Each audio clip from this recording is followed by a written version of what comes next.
Welcome your host, Caddy Frank, as she leads discussions about substance use disorder and the journey to recovery. You're listening to Redefining Recovery, a recovery revolution.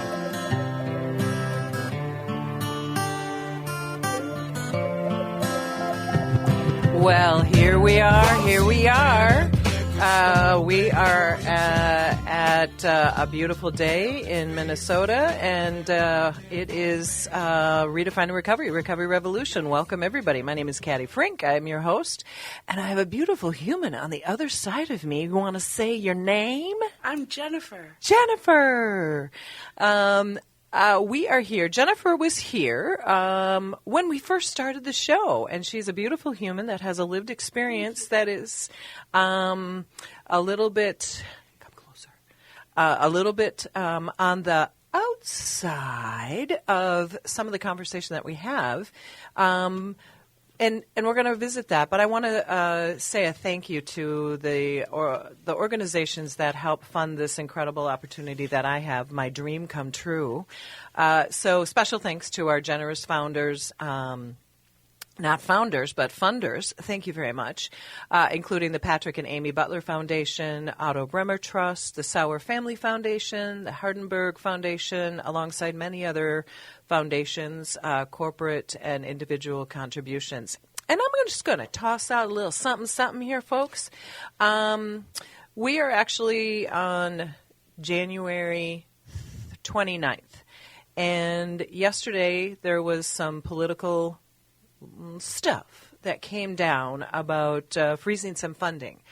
And I just want you to know that as Minnesota Recovery Connection is a nonprofit organization, we rely on funding from many sources, those that I just mentioned, especially those organizations and those funders that I mentioned.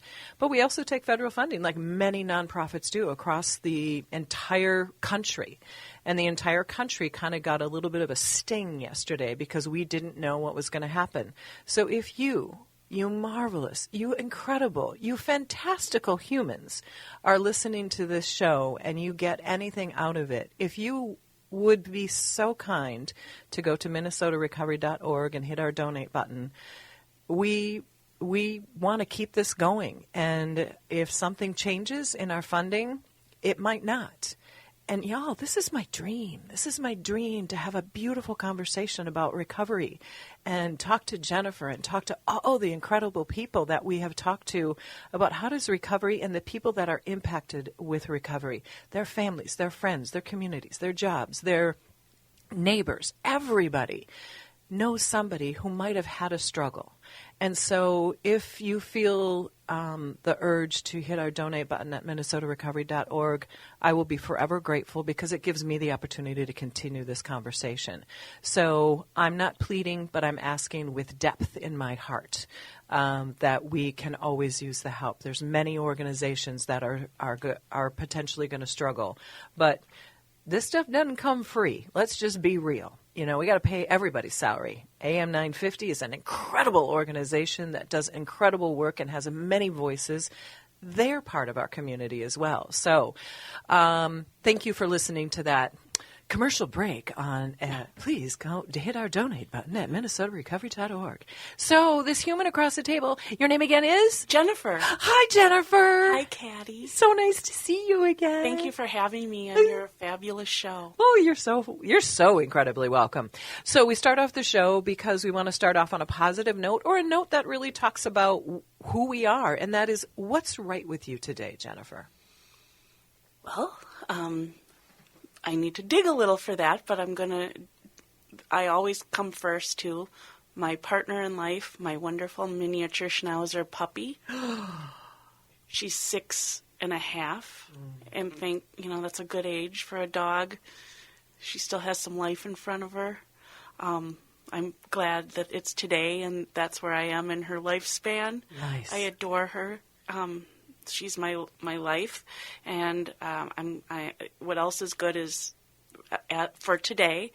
As far as I know, everyone in my life is healthy and well. Nice, nice. How about you, Caddy? What's good for you today? What is right? What's right with you? That's okay. We got it. Good, right. It's all good.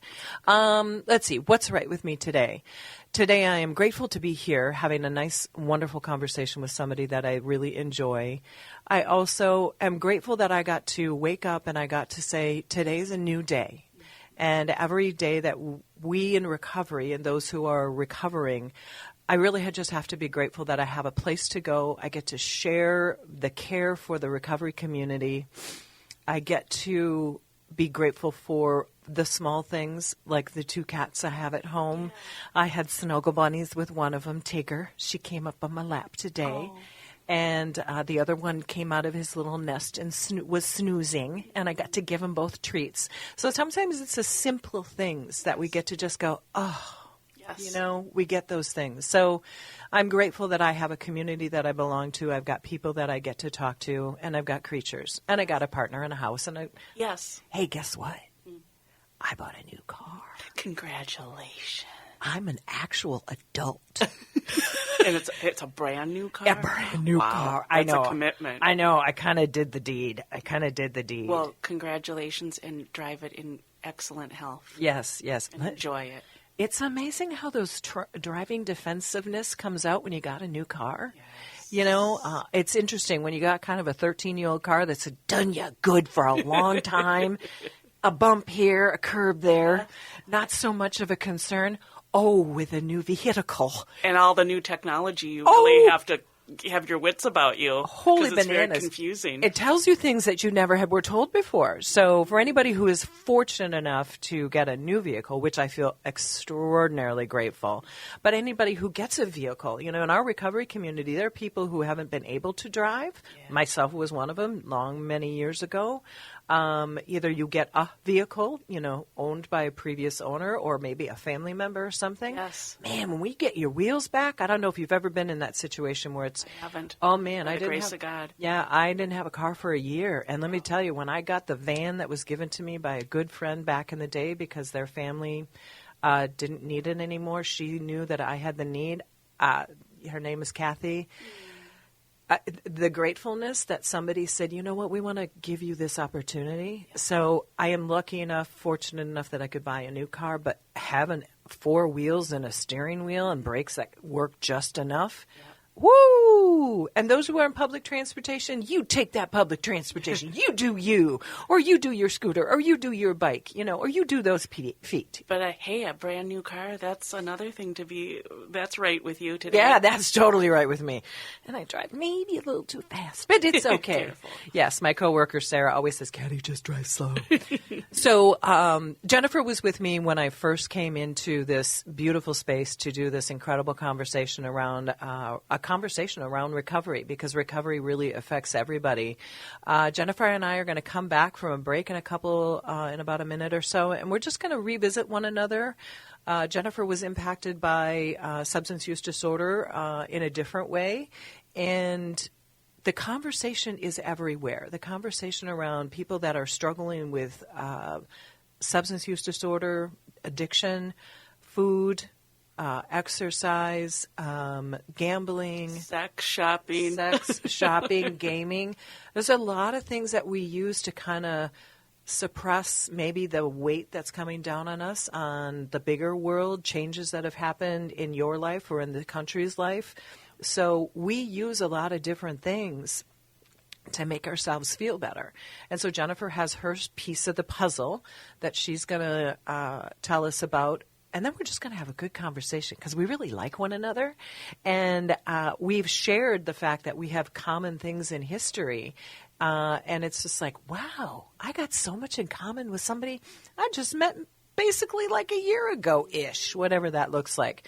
So when we come back, we're going to have a conversation about recovery from many different possibilities and many different things. And how do we support ourselves, support our communities? Just listen, because listening is the magic. Listening is the magic.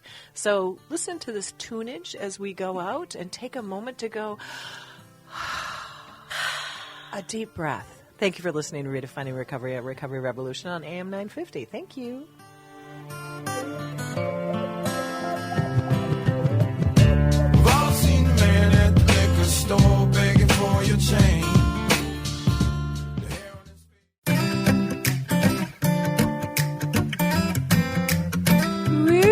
Listening to that music kind of roll us into the next segment. Again, music and silence is a beautiful thing when we're trying to figure out life, because life is sometimes very confusing, isn't it, Jennifer?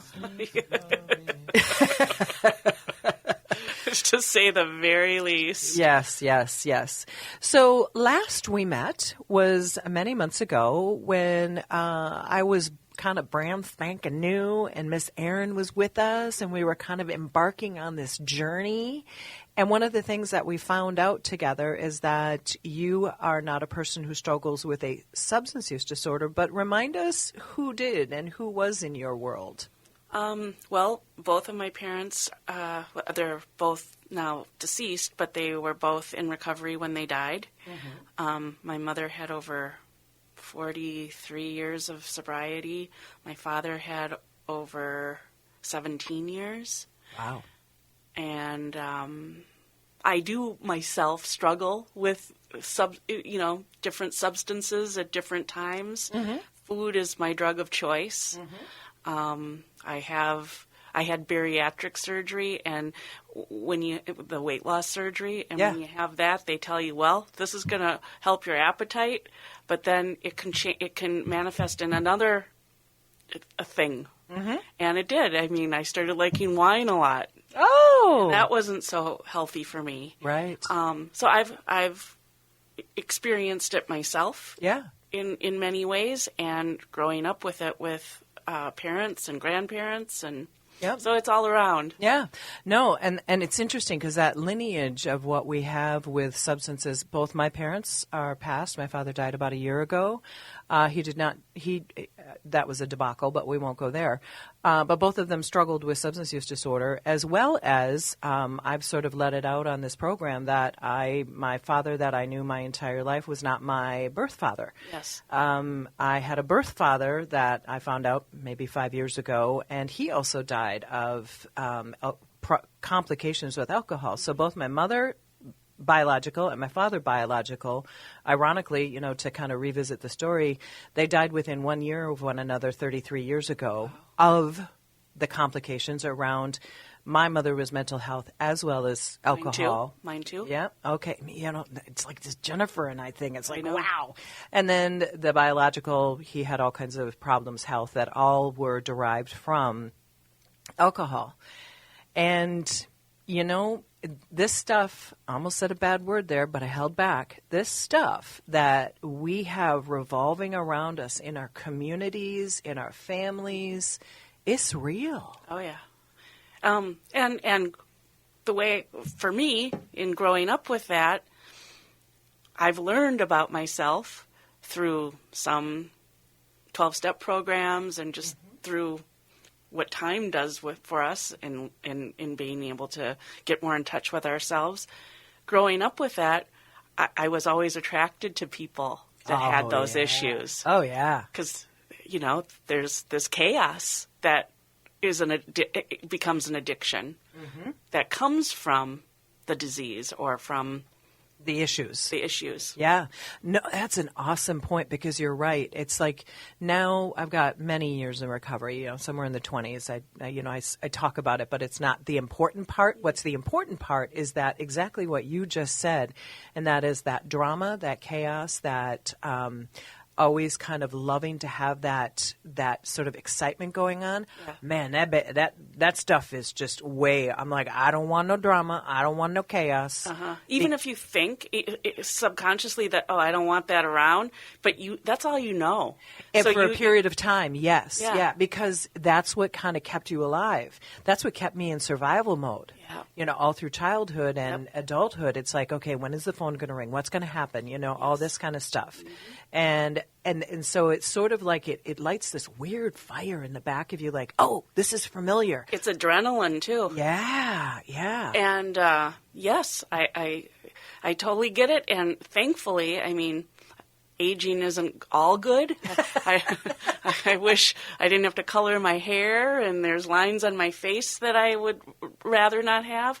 But the wisdom, I no longer want that chaos. Never. And now all I do is seek peace and quiet. Yeah.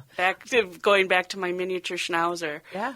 That's my happy place. Well, I remember you talking about your home is very serenity based. Yes. You have a very, very monochromatic and very simple home. Like, do I remember that correctly? You absolutely do. I am a designer too. I have a design business, and I love white walls. Okay. I like them with not too much stuff on them. Yeah. Just because the minimalism is very peaceful to me. Yeah. And you and I, that's where we're extraordinarily different. Okay. I'm a woman who loves color, who loves stuff, who likes stuff. But you know what? Whatever brings you your peace, that is just fine. As my very wise mother used to say, that is why there's chicken on the menu. I'm not exactly. What does that mean? Well, not everybody likes beef. Not everybody likes fish. Not everybody likes vegetarian meals. Okay. That's why there's chicken on the menu. Love that. Thanks, Jennifer's mom. A wise Jewish mother. A wise Jewish mother is always good. Yes. I have a very wise step-Jewish Yes. Jewish mother, Miss Donna. Yes. You in your past had parents that struggled with alcohol and alcoholism. And my father with drugs as well. And drugs as well. Okay. I shared that. And as well as I think what I moved to after I got off of alcohol, I did a little adventure in I've always had a food.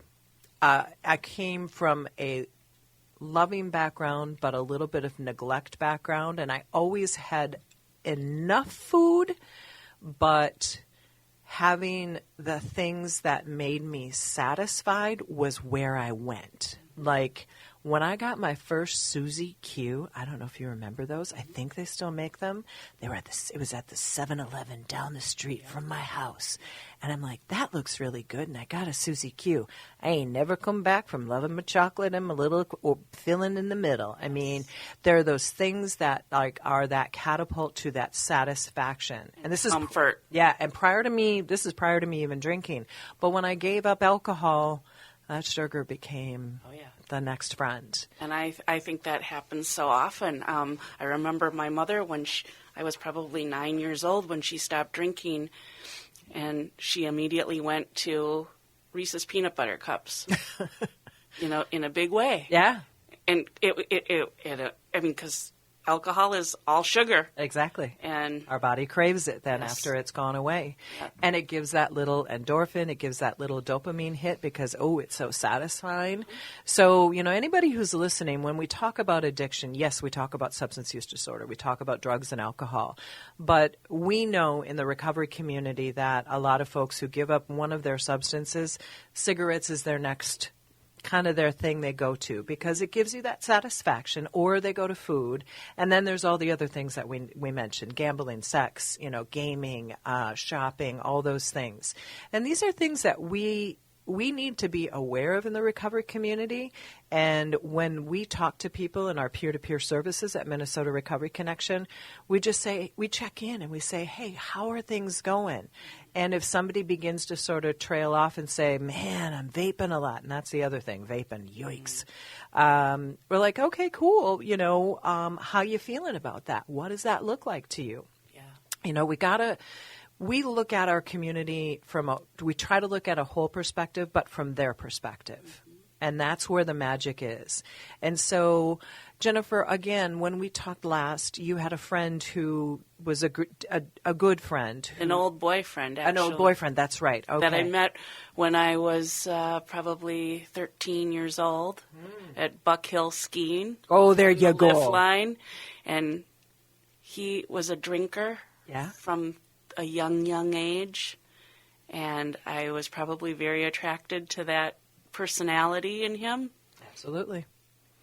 And when you were last with us, he was struggling and he was reaching out to you, and where have we gone to in his story? Because it's when somebody themselves doesn't struggle, like you said, you're attracted to those who do struggle, and then sometimes there's a story of recovery, and then sometimes there's a different story. Would you mind telling us? Of course not. I wouldn't mind at all. And part of that attraction probably comes, like I was saying before, when we're used to that drama and that chaos. as a child of an alcoholic, part of the child learns how to be a caretaker for that parent. Absolutely. And I'm sure with my friend Jim, part of that attraction was I wanted to care for him too and help him get away from that. Mm-hmm. So it all kind of works together. Since I spoke with you last, I mean, at that time I had given you his rundown, which was long. Mm-hmm. Lost many jobs, homelessness. Mm. Unfortunately, since I was with you last May, he was diagnosed with pancreatic cancer. Dear. And the control freak in me went back to, all I thought was all these years, Jim, that I told you to stop drinking and how terrible it was for your system and your organs. Yep. That's where I went first and during. Mm-hmm. And it was an ugly, ugly trajectory from that diagnosis in May. Yeah. He had a procedure called the Whipple procedure where they remove part of your pancreas and among other organs. Mm. And on top of everything else, he was in Tennessee. Not the best medical system. Right. Like we can enjoy in Minnesota. Yeah. He was on disability. So he has 2 children, but they, his daughter was there for him, but through his trajectory, they kept their distance. Yeah, through his drinking history, you're gonna build walls. That daughter is gonna build walls and build fear. Be tired of taking care of Dad. Yep. Being tired of being that.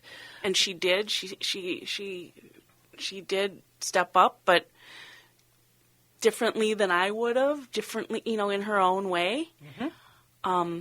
Unfortunately, Jim passed away on November 17th. Oh. And the whole thing, I felt, as a control freak, very out of control. Yeah.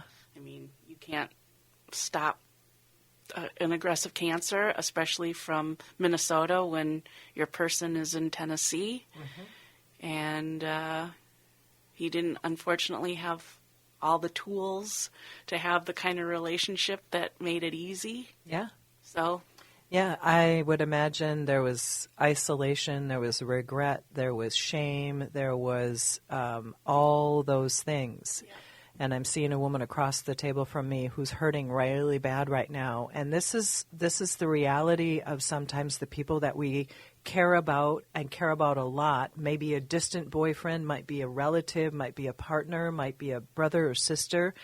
And when they're engrossed in this disease of addiction, and if anybody questions whether it's a disease, look in the eyes of Jennifer right now, because the sadness is real. When it is just the only way somebody knows how to survive, as Jennifer very well put, the body can't take it anymore. The mind is not maybe working on full click, and it can take a life. But the impact is so great. Yes. You're impacted, some children are impacted, yes. Family, friends, yes. Communities, all the things that this person encountered. And I think the thing to remember is that you still loved this human. Absolutely. And you loved him for what he wasn't, yeah. But that caretaking part of you, because you were a child of an alcoholic parents, this is deep-seated inside us. Uh-huh. I mean, I'm the same way. 2, technically 3 parents that were alcoholics, but man, I'll take care of anybody. Yep. Well, and he became, through our relationship over the years, as it changed and ebbed and flowed, he was verbally abusive, emotionally abusive, and with my makeup, eventually I wouldn't physically let him be around me, but I never let him go all the way. Yep. And he's still in my heart and in my soul. Yeah. No, we'll kind of take on the worst of the worst. Oh, yeah. Yeah, because somehow there's a normalcy to it. Yep. You had mentioned when we were talking prior to this show that you went to adult children of alcoholics. Many years ago. What was, and this is something that we haven't mentioned before, and so bad on me, but let's talk about it because it may have been a long time ago, but this is something for somebody like ourselves. We're children of alcoholic parents, or it can be family members. Al-Anon is for partners. Yep. I mean, there's a whole... It's for anyone. Parents, for anyone, yeah. Children, anyone. Yeah. I've done Al-Anon, too. Yeah. So what I had a brief encounter with it, but I recently had a conversation with somebody who really had a moving moment. Tell me what your experience was with it. It just in general. Well, I am old now, and there's been a lot of time between me right now and that those meetings. I went probably 2 or 3 times, but it was at first it was a big relief, just because they got me. Yeah. And I wasn't alone there. There were, all the other people that were at the meeting were also children of alcoholics, and we had similar makeups. We had similar personality issues with our personalities or ways that we were. Characteristics. Yes. Yeah. Just very much like what I was just telling you, addicted to chaos and drama. That feeling that we could fix someone. Oh my God, fixing. Oh. Perfectionism, control, all of those things. Yeah. And those things are who I am. So it was revelatory to me. I mean, how that shaped me. Yeah. And I think what you said that I think really makes sense to me, and that is sometimes when we live with parents that are ill mentally, substance-wise, whatever that is, we feel alone. And then you walk into a room like that and you're not. There's other people out there that have struggled, because I think for me, you're an only child, I'm an only child. When you're the one who is like living in that bubble, yes, and you feel like nobody else is going to get me. And this happens to everybody around us in the recovery world too. It's like, and this like is a freak. Yeah, like a freak, and you feel like an island, and you feel like if I say something, then somebody's going to judge me. So then we keep it all inside, and that can make us absolutely crazy town. Yes. And I think the thing is that I was having a conversation with somebody else, and they just went to children of alcoholics, adult children of alcoholics. I can never get it right.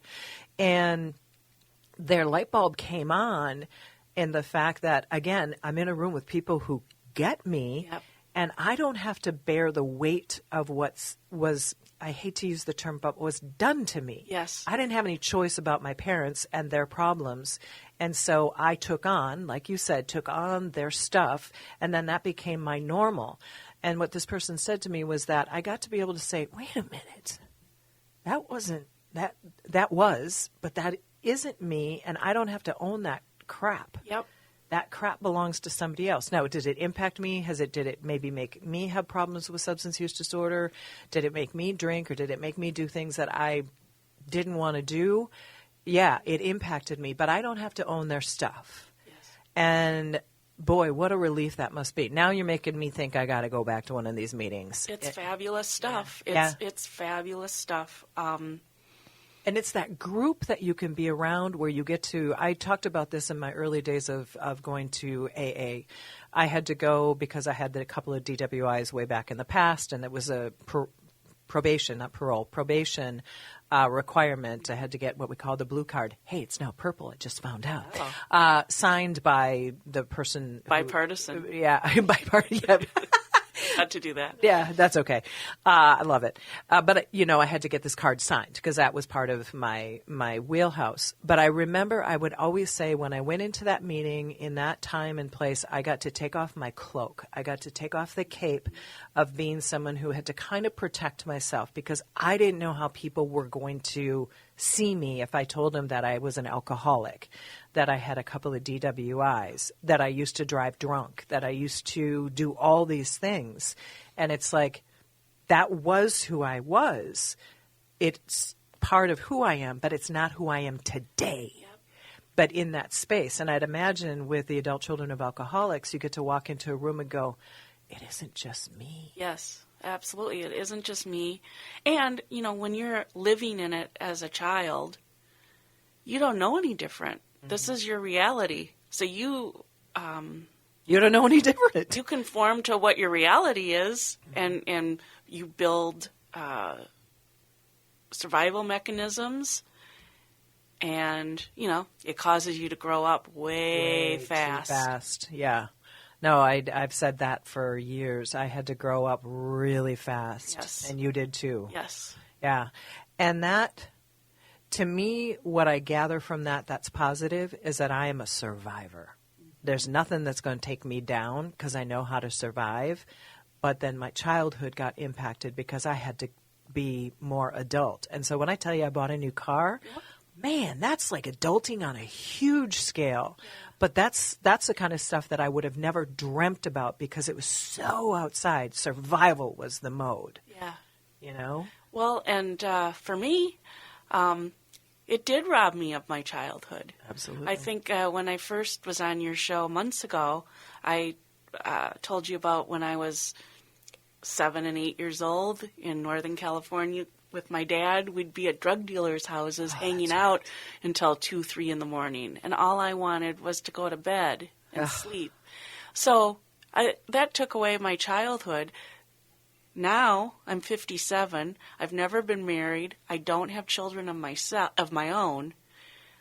And I've really, part of my self-care was nurturing my inner child as an adult. Mm-hmm. And that's part of what I got from adult children of alcoholics is I needed to take care of that child that wasn't really well cared for. I needed to do that job. Wow. As an adult. Yeah. Kind of nurture what never didn't get that nurturing. Yep. Just opened up my brain in a whole new way. Wow. So just so that you know, you know, when I get to have these conversations with people that I know but I don't know in depth, and all the things that we share when we start to actually have a conversation. And so I really encourage people, continue to have conversations. Listen to what people feel. Listen to what people might be going through. I saw tears in Jennifer's eyes, and then I saw a big, huge, beautiful smile when we hit the survival mode. And then I see a face that drops a little bit because they're having this flashback of memories. These are all important things to just look at a human being and say, I honor the space that you live in. Because somebody who struggled with substance use or somebody who was impacted by it, there's a lot underneath. And in the world of people saying, well, just get better, stop using alcohol, stop using drugs, it'll all be fine. If you stop doing it, it'll all go away. That is all bull something or another, because we have the impact. And if you are a person who is impacted by somebody with substance use disorder, it affected you too. And you need to be heard, and you need to be seen, and you need to do things that make you either take care of the inner child or take care of that adult today. Yep. Get therapy, get support, go to some sort of meeting, some support group, whatever the heck it is. Find a community. Find your community. If you're part of the recovery community, come to Minnesota Recovery Connection. Go to a space or a place. How we heal is when we talk about stuff. If we keep it all bundled inside, which I think, I don't know about you, but I kept mine locked in behind the wall of China, makes it look like a picket freaking fence. Yes. I didn't even have the language to talk about it. I didn't know how to express it. Yeah, because it was just everything you were experiencing was normal. Yeah. So when I finally cracked open, which I can honestly say happened in AA after I was able to take off the cloak and be around people that said, yeah, me too. I was like, what the front door? You know? And so the encouragement here with two women that are staring at one another is have these conversations and don't judge. Don't judge. Listen. And if you don't understand, then say, can you tell me a little bit more? And this is where my training comes in. So when we come back from our next break, we're just going to conclude this in a space where we just want everybody to just have some softness with humans. So thank you for listening to Redefining Recovery, Recovery Revolution. Catch you back here in a second. This guitar needs 6 strings, 'cause without it there's no song.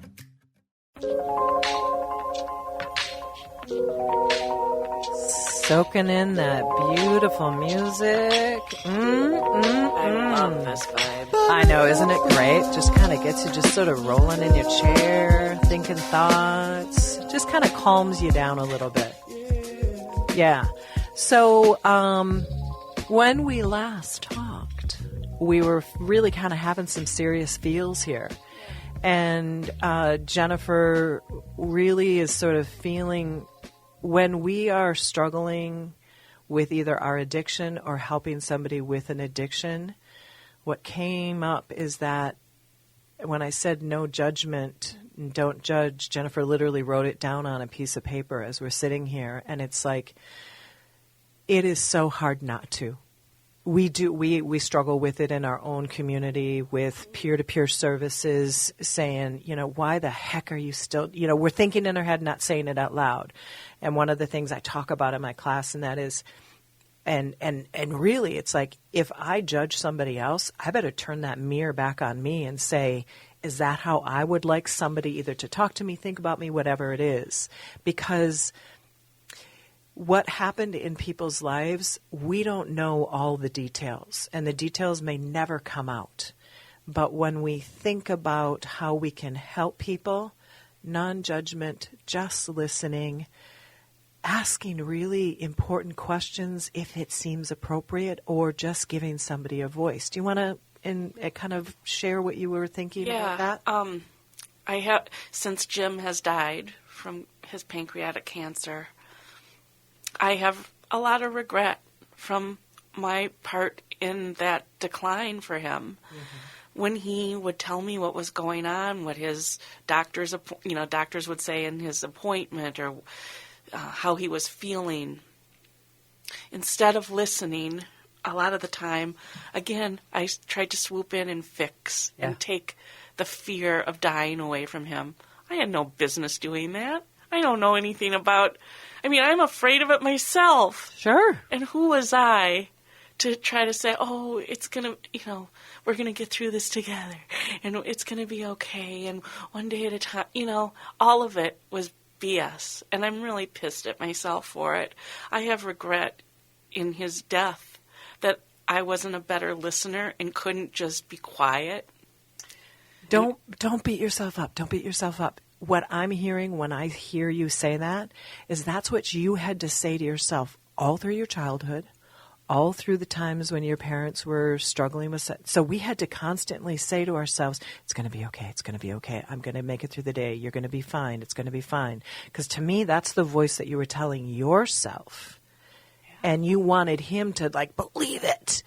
But he was living in his own reality. And sometimes we have to snap that fix thing. I tell that to people all the time. I have no right to try to fix anybody else. I have no right.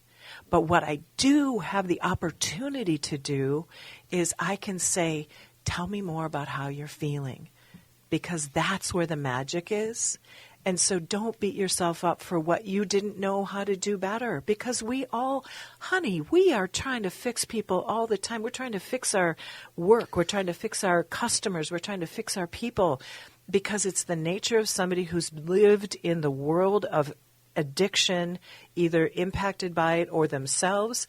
I want to fix the bejesus out of everybody all the time. Yes. And I got to say, wait a minute, Caddy. Is this the right place for you? Probably not. Do you still want to do it? Absolutely.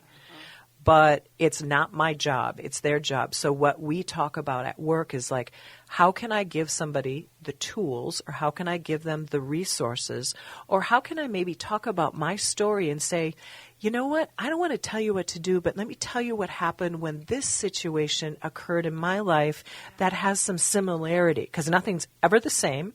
That's what we have to learn. No situation is ever the same, but there can be commonalities. And that's what we sort of say. So tell me more about this. And if somebody shuts down, then what we say is we say, let me tell you a little bit about my story. Because that's the beauty of peer recovery services. Clinicians, doctors, therapists, nurses, all the people with all the right intent, they might not have the lived experience of substance use disorder. And that's where peer-to-peer services come in. I was an alcoholic. I'm now a woman in long-term recovery, and alcohol was my substance. But I don't even identify as an alcoholic anymore. But I can say to someone, I struggled with that too. And this is how I lived my life. I had a similar problem. Yeah, I lost my driver's license. Do you have any idea how you're going to manage that when you come around? They're like, no, I have no freaking idea. Yeah. Say, you know what? Sucked for me too. But you'll make it through. Let's break it down. Let's break it down. Let's break it down. And so the idea behind you feeling like what you did was wrong was the best you knew how, and also self-preservation. Yeah. I mean, I think that's how I took care of myself around his dying. Yeah. But I just feel terrible that I couldn't give it to him. You know what? And he needed me just to listen, and that was tough for me. So now, what you get to do is maybe give somebody who you know that time and say, you know what? I usually want to try to tell you what might work for you. I'm just going to shut up, and I'm going to listen to you. And that is the whole point of what we do. And I think what our society needs to do better in all realms, politically, emotionally, substance use, everywhere. We just got to listen more. And sometimes we got to agree to disagree. Because I see people that are going back out to use substances, and I'm like, wait a minute, what the f*** are you doing? And you know what? They're not ready yet to find their recovery. Because what I have learned is that there's this track that we have. We have burned in a track of drinking, burned in a track of using drugs, burned in a track of loving money, burned in a track. And you know what we do? We go back to where we're comfortable. Yes. So you want to fix people. Totally a comfortable land. And what I want people to think about is try to go off that track. You might slide back. You might be tempted to say, you know what, friend? This is what I think you should do. And then you go, wait a minute, I got no right to tell you what to do. Here's my idea because what you brought up to me and my lived experience is blah, blah, blah, blah, blah, blah, blah. But the idea is that if anybody out there has either got a friend, a family member themselves that go back to having a reuse in substances, it's a comfortable place, even though it's terribly detrimental to somebody's potential life, like your friend. But don't judge them. Say, what's going on? Listen to them, because nobody wants to be an addict. Nobody wants to be an alcoholic. That's not like, woo, sign me up. That's a great place to go. We got stuff going on. Yeah. And sometimes it's just having that space to say, here's what's going on with me. And I need to say, what do I need to hear from you? So don't beat yourself up, Jennifer. Thank you. Give yourself the space to say, I did the best I could with the tools that I had. Yeah. And guess what? I get to do better with the next human. Yeah.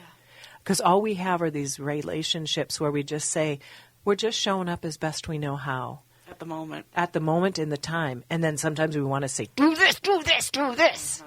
And sometimes we have to say, I got an idea, but tell me first what you think you might want to do. And if that idea is off the charts like bat cuckoo crazy, say, you know, I know somebody who tried that and it didn't work out for them. Do you want to know what happened? Because that's what we do too. It's like, you want to go out and drink and drive? Let me tell you what can happen, because this is what happened to me. Would you like some coaching? Yeah, exactly. Do you want to get better?